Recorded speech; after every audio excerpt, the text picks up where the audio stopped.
There's a lot happening at Disneyland right now, and some of the changes are pretty big. Bluey is about to take over Fantasyland in a major way. Disney is also going through a major leadership shakeup that will bring a new CEO and a new Disneyland president this week.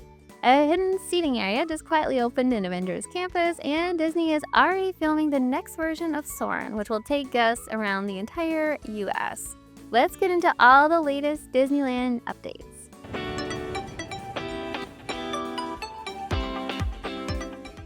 Hey everyone, I'm Julie from Main Street U.S.A Studios. Let's get into this week's updates. So there's a new sign-up in Fantasyland, and it looks like starting March 22nd, Bluey will be hitting Disneyland Park in a pretty big way. Seriously, there is a ton of Bluey coming.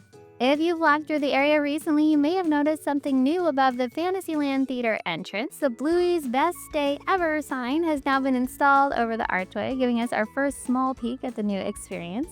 And so we already knew the show was coming and that it's scheduled to open March 22nd, but until now it has been hidden behind construction walls, so it's pretty exciting to finally see something Bluey appear inside the park.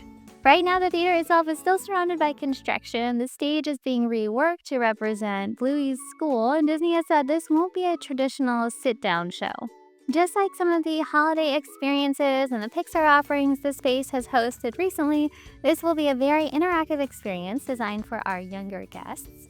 Bluey and Bingo will appear live throughout the day, and Disney says the appearance times will be posted so guests know exactly when they'll be there, which is nice. The experience will include music, games, and play moments inspired by the show, along with themed areas like a gnome village and a fairy garden built into the environment. You'll also be able to play some of Bluey's favorite games too, including racing barky boats down an imaginary waterway or hopping onto Bluey's helicopter stump for a pretend ride. And now we found out there will also be a live 5-piece band performing revamped versions of songs from the show. And then this week, Disney revealed several Bluey-themed food items that will arrive with the experience. Over at Troubadour Tavern, new offerings will include the Pizza Girls Baked Potato. And there will also be a mini all-beef hot dog kids meal served with a Cuties Mandarin Orange applesauce and a choice of water or milk. And this one is expected to be $5.99, which is actually pretty low by Disney standards. A couple of the food items come straight from the show, including the Pofferties, which are mini Dutch pancakes topped with buttered condensed milk and powdered sugar. Another one that might look a little unusual is the Magic Asparagus Pretzel. This is a pretzel rod coated in white chocolate, which again is actually something from the show.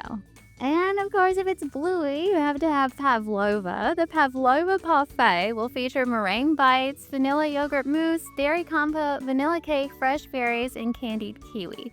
There's also a watermelon ice block, which appears to be a popsicle. And both this and that asparagus snack have a very cartoon-looking vibe. For drinks, Disney is introducing the Mud Cake Cold Brew, made with Joffrey's French Roast Cold Brew topped with malted milk, fudge brownie bites, and sprinkles. There's also the Lime Ice Block drink. And even over at Plaza Inn, guests will find the new Stump Fest cake, a chocolate roulade with white chocolate mousse and ganache, named after the Bluey episode called Stump Fest. There will also be new merchandise, including a Bluey sipper with a limit of 2 per person and a Bluey popcorn bucket that will be available at several popcorn carts around the park, including near the Fantasyland Theatre, over by It's a Small World Promenade, Central Plaza, and over in City Hall. We've been kind of interested to see how this space is being used lately. Around the same time last year, during Pixar Fest, the Fantasyland Theatre hosted a Pixar-themed experience with music, dancing, and character meet and greets.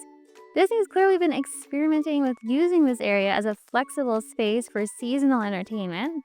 And right now, Disney hasn't announced an end date for Bluey's Best Day Ever, so it'll be interesting to see how long this experience sticks around based on Bluey's popularity and the need for using it for other holidays. And so we've got about 1 week to go for Bluey. We'll definitely be watching for more updates. And speaking of big changes at Disney, there's actually a pretty significant leadership shift happening this week that will directly affect Disneyland.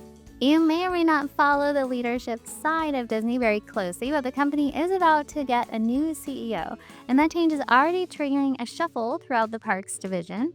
A longtime Disney CEO Bob Iger is stepping down again, and Josh D'Amaro has been chosen as his successor.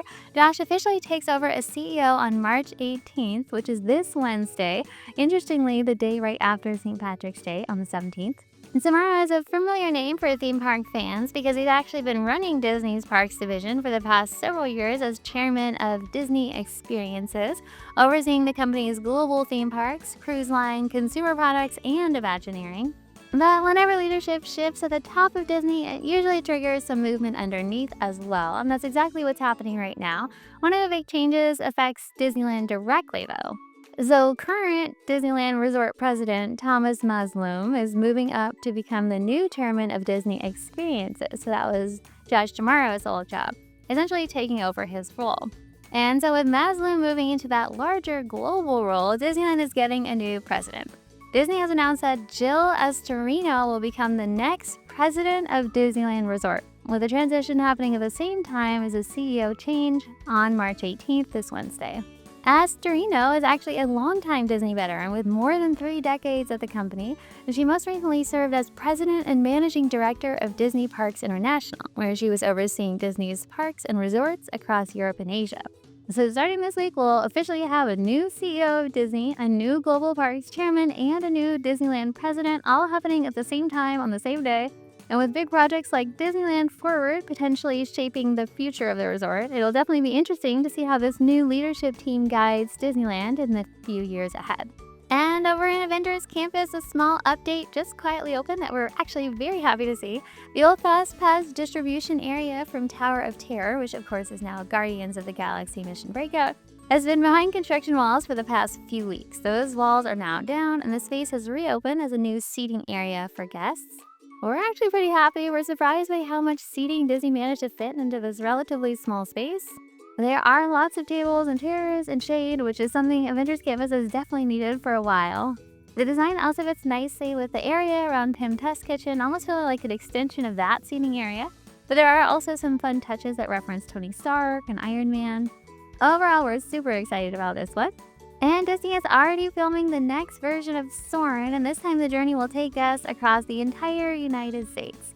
The new film is called Soarin' Across America, and it's scheduled to debut at both Disney California Adventure and Epcot in summer 2026. That's this summer. And it's kind of a full circle moment for the attraction. The ride originally started as Soarin' over California, as you probably know, flying guests over some of the state's most iconic locations. And then Disney later expanded the concept globally with Soarin' around the world, and now the next version brings the focus back home with a flight across the United States. The timing also lines up nicely with America's 250th birthday in 2026, which is the new version of the attraction celebration. Disney crews have already been out filming new aerial footage, and we're now getting a look at production taking place at the Grand Canyon, which is expected to be one of the featured scenes. But remember, right now, guests at DCA are actually getting to experience the old original Soarin' over California again. The classic version has returned for Food and Wine Festival and will stick around a little bit beyond the festival dates. And probably one of the very best details about this return and the new version across the United States is that Patrick Warburton is back for the pre-show safety video, which for a lot of fans is honestly one of the most memorable parts of the whole attraction. In closure and construction updates starting in Disneyland, Jungle Cruise is closed with no reopening date through late April now. Elga's Cantina reopens today, Sunday, the day this video posts, so we'll be excited to see what has changed for the next week's news video. Roger Rabbit closes March 30th with no reopening dates.